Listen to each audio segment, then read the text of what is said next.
Everybody, welcome back to my channel. मैं हूं नसरीन अख्तर और आज मैं आप लोगों के लिए एक पाकिस्तानी सूट की कटिंग एंड स्टिचिंग लेकर आई हूं। यहाँ मैं आपको उसका कुर्ता बनाना दिखा रही थी कि इसको हम किस तरीके से मेजर करेंगे। यहाँ मैंने 2.5 मीटर का कपड़ा लिया है जो कि कॉटन मिक्स है, मतलब एक पार्टी वेयर शाइनिंग वाला ये कपड़ा है। तो 2.5 मीटर में हम सिर्फ कुर्ता निकालेंगे और ये साइड के कपड़े से स्लीव निकल जाएगी। तो ये पहले मैंने इसको सीधा बिछाया, फिर मैंने इसको डबल कर दिया, तो ये 4 लेयर हो गया है हमारा, जिसमें हम कुर्ते की कटिंग करेंगे।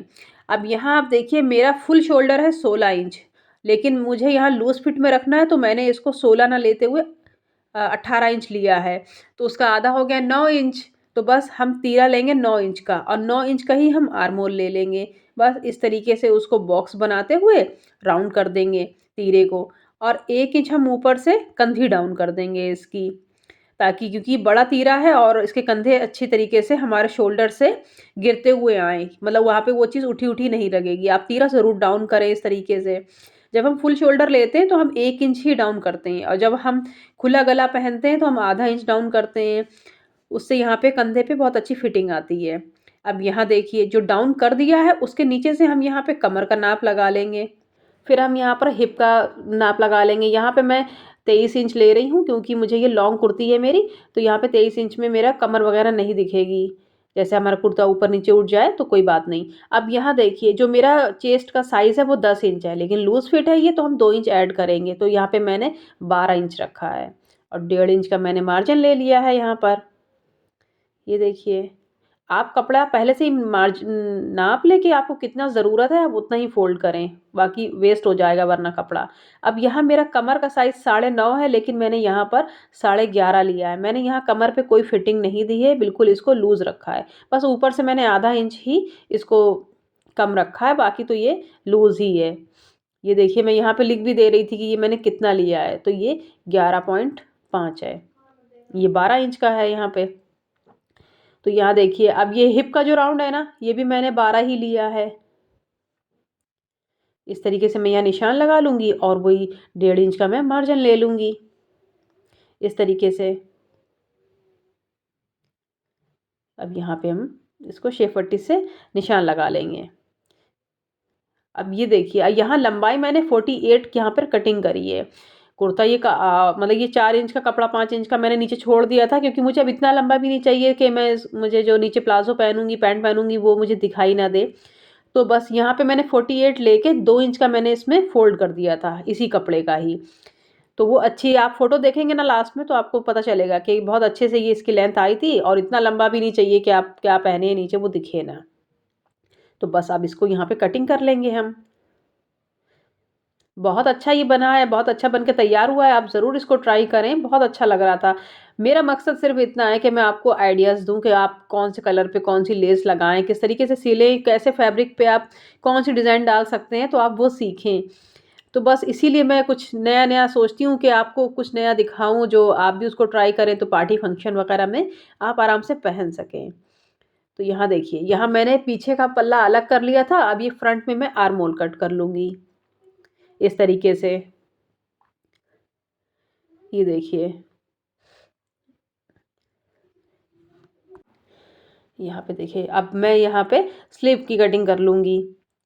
ये हमारा दोनों तरफ से खुला हुआ फैब्रिक है, मतलब मुझे चाहिए भी ऐसा था, नहीं होता तो मुझे काटना पड़ता। ये देखिए, ये दोनों तरफ से खुला हुआ फैब्रिक है, क्योंकि हमें बीच में एक जॉइंट लेस लगानी है, इसलिए मैंने ये वाला फैब्रिक लिया है, वरना मैं थोड़ा-सा देखती, वन साइड से निकालती। तो यहाँ मैंने मतलब पेपर पे कटिंग करके रख ली थी, मुझे तैयार 22 इंच की आस्तीन चाहिए थी, तो मैंने यहाँ पेपर काट लिया था, और नीचे ये लेस लगेगी। तो बस 4 इंच मुझे ये लेस दिखानी है नीचे को, तो पेपर से मैं 4 इंच को कम कर दूँगी। इस तरीके से मैंने इसे मोड़ दिया है, और अब देखिए, ये भी 4 इंच मैंने मोड़ दिया। ये इस तरीके से जब नीचे लेस लगेगी ना, तो वो उतनी ही आस्तीन आ जाएगी जितनी मुझे चाहिए है। अब यहाँ पे देखिए, जैसा ये पेपर कटा था ना, बिल्कुल ऐसे ही मैं इसको यहाँ पे ड्रॉ करके कटिंग कर लूँगी, इस तरीके से। जो कपड़े की किनारी होती है ना, कन्नी, वो हमें बिल्कुल नहीं लेनी है, वो उसे हम काट के अलग कर देंगे। ये देखिए, ये इस तरीके से आ जाएगी। ये लेस लगाने के बाद वही नाप आ जाएगा जो मुझे चाहिए, लगभग 21 इंच ये तैयार हुई थी। और मैंने ज़्यादा लंबी स्लीव इसलिए नहीं रखी है क्योंकि फिर परेशानी बहुत होती है, कुछ काम करने चलो तो वो आस्तीन आगे आगे जाती है। इसलिए मैंने अपने हिसाब से जो मुझे कंफर्टेबल लग रही थी मैंने वही रखी है। अब पाकिस्तानी में तो और भी लंबी रहती हैं आस्तीन, लेकिन फिर मैं परेशान होती इसलिए मैंने उसको ऐसे नहीं सिला है। तो बस हमने कुर्ते का लुक तो वही दिया है, बस स्लीव इतनी लंबी नहीं रखी है। तो यहाँ देखिए मैं यहाँ पे लेस के लिए निशान लगा रही थी, जो मुझे स्ट्रेट एकदम लगानी है लेस। लास्ट में जो आपने थंबनेल में देखा होगा कि कुर्ते में किस तरीके से लंबी-लंबी लेस लगी है, तो वही मैं निशान लगा रही थी। यहाँ पे मैं 6 इंच का सेंटर से नाप लगा रही थी कि यहाँ पे 6 इंच का मुझे बीच से गैप रखना है, क्योंकि बीच में मुझे एक डिज़ाइन और डालनी है लेस की, इसलिए मैंने इसको दूर रखा है। तो इस तरीके से दोनों तरफ हम इसका निशान लगा लेंगे। आप निशान ज़रूर लगा लें, आप ऐसा ना सोचें कि हाँ मतलब मुझे पता है, आइडिया है, मैं लगाती चली जाऊँगी लेस को, तो ऐसा नहीं है, टेढ़ी हो जाएगी वो। तो यहाँ देखिए ये इस तरीके से जो मैं ये व्हाइट लेस लगा रही हूँ ना बीच वाली, ये बहुत नाज़ुक लेस है, मतलब इसको आप रफली वॉश नहीं कर सकते, आप मशीन में नहीं डाल सकते, ये बहुत अच्छी लेस है और बहुत नाज़ुक है। तो आप इसको जब वॉश भी करेंगे ना तो बहुत हल्के हाथ से एकदम। और सिलाई में भी इसको देखना पड़ेगा आपको, मतलब धागा ना खिंचे ना कुछ हो। अभी मैं आपको दिखाऊँगी कि मैंने इसको किस तरीके से सिला है। अब ये साइड की लेस मैंने दोनों तरफ लगा ली थी, दोनों तरफ मैंने इसको स्टिच कर लिया था बड़े धागे से। अब यहाँ मैंने 4 इंच का मार्जिन छोड़ दिया है गला बनाने के लिए। उसके नीचे से हम स्टार्ट करेंगे ये चौड़ी वाली लेस लगाना। अब ये देखिए यहाँ पे ये लेस तो काफ़ी चौड़ी है, मेरी 5.5 इंच की चौड़ाई में थी, तो मैं मुझे सिर्फ़ इतनी दिखानी है। तो बाकी का फैब्रिक मैंने काटा नहीं है, मैंने इसको फ़ोल्ड कर दिया है ताकि ये मज़बूती में आ जाए, ज़रा डबल फैब्रिक हो जाएगा तो। तो बस बड़ा धागा कर लें आप, देखिए आप मेरी मशीन की तरफ, मैंने इसको 3.5 से ऊपर ही रखा है। ये बहुत ज़्यादा स्टिच ऐसी नहीं आएगी कि एकदम लंबे-लंबे धागे आ रहे हैं, अच्छी आएगी लेकिन बहुत बारीक नहीं होगी। अब यहाँ देखिए एक स्टिच सीधा सिलने के बाद यहाँ हम कॉर्नर बना लेंगे। जो हमारी कुर्ती में हमने प्रेस करके मतलब कॉर्नर बीच का सेंटर दिया था ना, बस अब मैंने निशान भी लगा लिया है वहाँ पे कि ये सेंटर है मेरा, वहीं पे नोक बना लेंगे। दोनों तरफ की लेस सिल चुकी है लेकिन कुछ सूनापन लग रहा था मुझे। तो आप ये देखिए ये मैंने ग्रीन कलर की एक पट्टी तैयार की है, 1 इंच की मैंने पट्टी काट के इसको प्रेस से फ़ोल्ड कर लिया है। अब इसे यहाँ बीच में रखूँगी ना, तो बड़े धागे से मैं इसको एक सेंटर का स्टिच लगा दूँगी। सेंटर का लगा दूँगी तो फिर मुझे लेफ्ट राइट सिलने में इसके आसानी रहेगी। जब भी आप लगाएँ ना तो एक पहले कच्चे धागे से इसको एक स्ट्रेट सिलाई मार लें, वरना ये इधर-उधर हो सकती है थोड़ी बहुत भी। तो इस तरीके से जैसे आप देख रहे हैं ना, और ये इतनी अच्छी लग रही थी बनने के बाद, एक व्हाइट के बीच में एकदम से एक कंट्रास्ट आ गया उस ग्रीन का। अब ये जो आप देख रहे हैं ना, इसको बाद में मैंने उसी लेस के अंदर करके सिल दिया था। अभी मुझे डिसाइड नहीं था कि मैं इसका क्या करूँगी, लेकिन बाद में मैंने इसको लेस के अंदर ही कर दिया था। देखिए कितनी अच्छी लग रही है ये यहाँ पर। अब बस दोनों तरफ मैंने सिलाई लगा ली थी। अब यहाँ देखिए जो मैं गला बनाऊँगी ना, तो मैं 4 बाई नहीं 4.5 बाई 4.5 का ही बनाऊँगी। मुझे ये बोट नेक में चाहिए था थोड़ा फैला हुआ गला, तो उस हिसाब से मैंने इसको राउंड कर लिया था। इस तरीके से 1-1 इंच इसका मार्जिन ले लेंगे हम, इस तरीके से। ये देखिए, बस अब इसको काट लेंगे।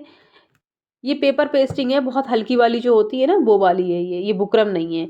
बुकरम लगा लो तो बहुत ज़्यादा ही हार्ड हो जाती है, और जब आपका कपड़ा बहुत वैसा हो पतला, नाज़ुक, तो आप उसमें बुकरम लगाएँ, आसानी रहेगी आपको पलटने में।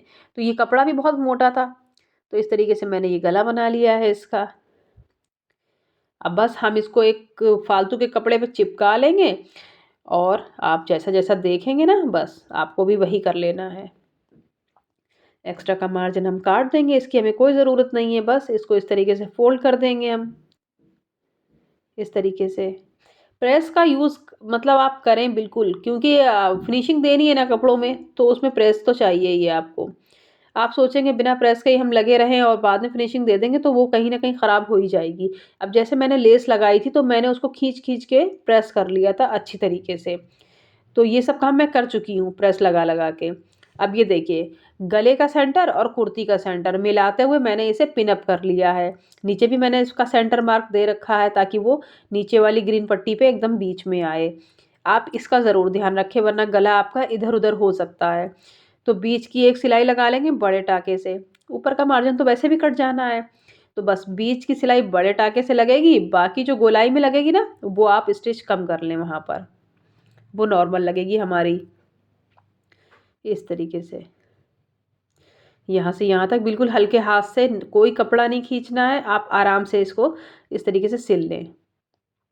ये देखिए, मतलब नीचे कोई सिमटे ना आए, कहीं कोई कपड़ा अटक तो नहीं रहा है, कुछ सिलवट तो नहीं पड़ रही है, तो वो सब देखते हुए ही आप सिलें। ये देखिए इस तरीके से। बस जैसा इधर सिला है वैसे इधर सिल लेंगे हम। और लेस मैंने 4 इंच ऊपर लगाई थी ना, तो मैंने 4.5 का गला बनाया है, तो वो उसमें अटैच हो गई थी। इसीलिए मैंने आधा इंच मार्जिन दिया था लेस को भी, कि सारी लेस मेरी गले में दब जाएगी। अब ये अंदर का जितना फैब्रिक है ना, आधा इंच छोड़ते हुए हम इसको कटिंग कर लेंगे, इस तरीके से।